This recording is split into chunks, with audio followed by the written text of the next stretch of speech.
going on, Titans fans? Welcome into Titans Today by Chat Sports. I'm your host, Jay Sanders, and we've got a pretty interesting show for you today as we're going to talk a Will Levis injury update.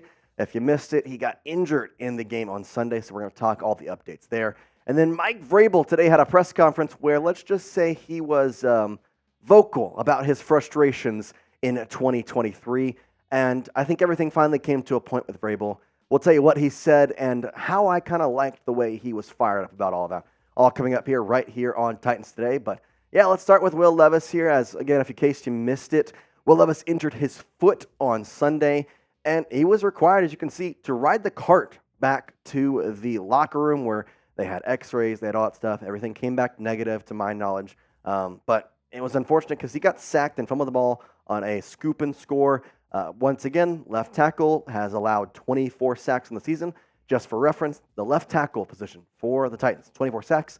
Josh Allen of the Bills have gotten sacked 21 times this year. So that's how bad the offensive line for the Titans has been. Specifically, the left tackle, which has been a moving circle of Jalen Duncan, Andre Dillard. It's been bad, and it came to a halt again as Levis was able to get off the field safely, but then he had to ride the cart back to the locker room, as mentioned. And this was a scary situation because from what I can tell from the organization, from how the players have reacted, and overall just the vibe around Levis, they think he could be this team's franchise quarterback. There's multiple players saying that Levis is that guy. We've seen the nod of approval from DeAndre Hopkins. There's been players tweeting out on Twitter saying number 8 is that guy. And so I think it's hard because we talked about maybe sitting Will Levis this week to avoid injury. And unfortunately, he was not sit, and that is exactly what happened, which is all really, really troublesome to think about. Now, here's the good news. He was carted off, but Mike Vrabel did give us an update, and it was very positive, saying this. I don't think it's anything that's going to be too serious. Oh, my gosh. Thank goodness. That's all I can say. Just thank goodness. I mean, for Levis's health and safety, I want him to be okay, but on top of which, you do have a shot for this guy to potentially be your franchise guy. I liked what he's done this season. And again, there has been a lot of problems with this team that don't involve the quarterback. And so the fact that he's putting up these type of numbers, just almost 2,000 yards in 9 games, the touchdown to interception ratio was great, and the completion percentage a little south of 60. I'd like to get that up, but again, there's a lot of times you're a rookie quarterback, you're just kind of chucking out stuff, trying to see what you can do. And he played well. He's been calm and poised pretty much since that Steelers game. That Steelers game, it was very much, you could kind of tell he was a little jumpy, a little quick to throw a pass a little here or there. But overall, he was very much back into a rhythm past that game of just understanding the fluidity of the offense and basically everything that goes on. Now, there's the stats. I've talked about Will Levis in a majority of the videos over the past couple weeks because I think he's been the hot topic. He's been the one that we really want to kind of see if he is this guy. So, with what we saw from Will Levis this season, do you think he can be the franchise QB for the Tennessee Titans? If you think he can be, then I want you to type Y for yes. If you think I'm not sold on him, then type in for no. Get in the comment section. I'm interested to see how the Titans fan base feels about this because I've seen a lot of kind of talking heads on Twitter and people kind of saying this, that they don't want Will Levis anymore. I mean, the national media, Colin Cowherd seems not to think Will Levis is that guy. So I'm interested to see as a fan base, maybe the collective agreement is a little different. So why for yes, I think he is the franchise quarterback, in for no. My answer, I think not yet. I think you can't label him as that just yet, but he is certainly on his way. If I had to label him, he is a potential franchise quarterback. I think that potential is a very key word and maybe bold and underlined because it is very much a potential right now. But do I still think that he could be that and the potential is there? Exactly. That's why that word is there. I think he has a lot of good ins and outs. He understands the game. And overall, from a guy who went to 2 pro-style offenses with Penn State and Kentucky, he has really kind of folded into this league very well. He's understood the knowledge of it. He's taken in everything on account. And we saw in that Dolphins game, this kid has the fire. He knows what to do in stressful situations. And I think in one way, the stats aren't going to be popping off the board. But at the same time, he has been under pressure and under attack in that pocket literally all season long. And that doesn't go for just Will Levis. It goes for Ryan Tannehill. We look at the sack numbers. They keep getting updated and updated. Last week, the Titans were 4th. This week, they're 3rd, tied with the Panthers. If you look at it, the Giants, just 83 sacks is absolutely insane. I can't believe that's even a thing. It makes sense that they've had freaking a quarterback rotation there.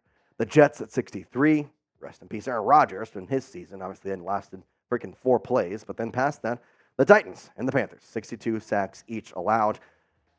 Listen, it's just not applicable to say that Will Levis has been given a fair shot when he is in the pocket and getting pressured consistently and constantly. I feel like you have to let him come back this next year and give him that shot. I know there's talks about Russell Wilson signing him. I know there's talks about maybe drafting a quarterback. I know how well Michael Penix played last night. Maybe you think about drafting him. But I feel like you have to give Will Levis a shot, as much as that maybe pains some people. I think it's fair. I think it's the right way to do it. This guy has shown you nothing but good things when he's on the field. Has he had some stressful moments? Of course. But at the same time, he has fought tooth and nail in every play. And ultimately, I want my quarterback to want to win more than I want to win. And it seems as though Will Levis has done exactly that. Now, I will say with Will Levis, I want to see if I can put some prize picks on him this weekend. Haven't gotten any up yet because we don't know if he's going to play, so no Titans prize picks out. But when they do put it out, go to prizepicks.com/CLNS and use code CLNS for a first deposit match. Now, while I wait for my Titans picks, I'm going to put in this one, as I've got 2 playoff teams looking to grab a playoff spot in the final week of the season. Baker Mayfield needs a win against Carolina to go into the playoffs.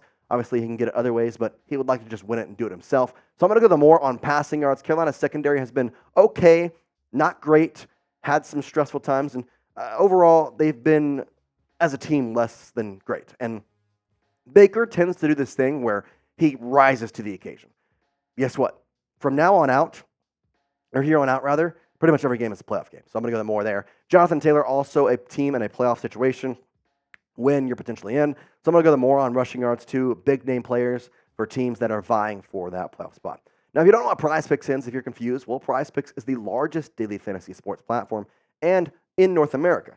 It's a skill-based, real money daily fantasy sports game. And the cool thing is it's not just football. You can combo projections across NFL, NBA, NHL. They've got their MLB season totals on the board now. If you scroll all the way to the left, you can go to the MLB season totals. Right now, they've got home runs. So if you want to go put some money on more home runs for the entire season for Shohei Ohtani, for Yordan Alvarez, well, guess what? You can go do that. They got Pete Alonso. They got a lot of names in there that you would go recognize. So go check it out at prizepicks.com/CLNS and use that code CLNS for that first deposit match of up to $100. Quick withdrawals, easy gameplay, and an enormous selection of players and stat types. What makes Prize Picks the #1 daily fantasy sports app. For the last time, go to prizepicks.com/CLNS and use that code CLNS for a first deposit match of up to $100. I mentioned at the top of this show that Vrabel is finally kind of sounding off, kind of talking and really speaking his mind about the frustrations of this season. Well, we're going to talk about that, and I think the first thing we have to talk about is people criticize this team for saying that they didn't care, that the staff lacked care, and that everything, it just seemed like they didn't care about losing. They weren't wanting to win. I can guarantee you that changed today. Vrabel had this to say at the press conference when he was asked on why it's important to win this week. Because it sucks to lose. It effing sucks. Losing is awful. You don't sleep. It's not about going to the offseason on a good note. Nobody knows what you did when offseason starts back on January 7th. Mike Vrabel finally shows some fire. And I think, in my mind, he's been hiding this all season long. And finally, we get the most animated that Mike Vrabel has been this season in the last week. Because I think he's just pissed. The Titans have not won a single game against AFC South opponents. That's their division. They just have been atrocious in a lot of situations. The line has stunk. And I think it finally came to a head. I think it finally was like, all right, I'm done with all this. I'm tired of these people saying I don't care. I'm tired of losing. I just have to speak. And I appreciate that from my coach. Honestly, it fired me up. So if you're fired up from what Mike Vrabel said, if you think I feel that, I've got the fire in my heart, I like what I saw from Mike Vrabel, do me a favor and comment fire. If you got the fire emoji, add on that as well. But just comment fire if you're fired up, because I think it just helped just kind of basically breathe a little bit of life, saying like they do care. They do want to win. And from what I've heard from the organization aspect, it sounds like he is really pissed off and is committed to this offseason, making it one of the best offseasons in the NFL, not the maybe the best offseason in the NFL among all 32 teams. He's going to go attack the free agency market. He's going to attack the draft, and they're going to fix that dang offensive line is what I'm hearing. So good news for that. Comment fire if you're fired up with Mike Vrabel's comments. It's fair enough. Mike Vrabel has been a good coach in this league and with the Titans. Overall, he has never had a losing season until last year. He had 4 straight seasons of winning years to open it up. 9-7, which ranked him 3rd in the AFC South, but still, 9-7 is a good record. 9-7, 2nd in the AFC South. That's pretty good. Then in 2020, 11-5, he was 1st in the AFC South. And then in 2021, it was 12-5, which was 1st in the AFC South. Then he had the losing season, obviously, 2nd in the AFC South still, with the 7-10 record. And then this year, obviously not exactly the greatest. The past 2 years have been rough. I think you just got to start there. The past 2 years have taken a toll on Mike Vrabel just because he's had Derrick Henry. He's had Ryan Tannehill, who 2 years ago was great, was leading to the playoffs. And now you have DeAndre Hopkins this year and think, okay, we're going to do something. And nothing. He couldn't get anything going. Tannehill was injured early. Quarterback rotation started. Will Levis then got injured. You've gone back to Tannehill. It's just been kind of this bad situation with the offensive line that you thought you were going to fix with Peter Skoronski. And he hasn't exactly been good, but it's just been the entire line. To be quite honest, it's not on one person. But they have a chance to end the season off right and end up with a win against a conference opponent, a divisional opponent.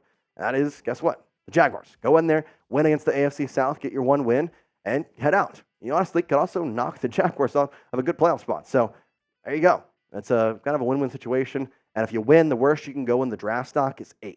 If you lose, there's a chance you can move up a spot or not. But at worst, right now, you're looking at the number 8 pick in the NFL draft, which I would have to say is a pretty good spot if you asked me. So there you go. That's it. You just got to go and win this next week. Make sure you subscribe. We're going to be putting out everything you need to know about this game, along with pretty much everything you know for the Titans. Do a couple mock drafts coming up here, obviously, with them being pretty locked into that 7-8 pick, maybe 6 or 5, depending on what happens this week. We'll have, obviously, the full draft order for the Titans by Monday. I mean, that's pretty quick here coming up. So, but without further ado, that's all we got. So, we appreciate it, Titans fans. As always, tighten up.